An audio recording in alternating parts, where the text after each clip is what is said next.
ልንገራችሁ ሲሆን የሰው ስተት አይታችሁ ለፉ ካቃታችሁ ደግሞ የሰው ስተት አትፈልጉ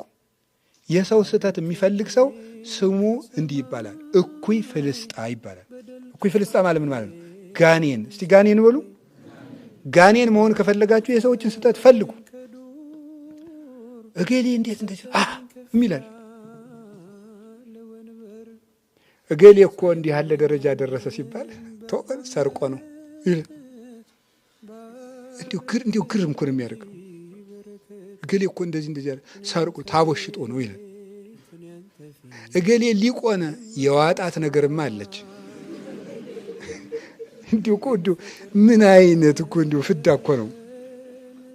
ፍዳ በቃ እንደዛ እያልን በቃ እንዲሁ ለነገሩ ሁሉ ሌላው ቀርቶ እኮ የሰዎችን መልካም ነገር ስንሰማ እገሌ እኮ ጥሩ ነው እገሌ እኮ እንዲህ ያለ ነው እገሌ እኮ እንዲህ ያለ ነው ሲባል ነው ግን እንዲህ ባያረግ ይላል ያውን እኮ ቅናቱ ነው ውስጥ የሚነደው ቅናት ነው እንደዚህ የሚያደርግ ይህ ሰይጣንነት ነው የሰው ስተት መፈለግ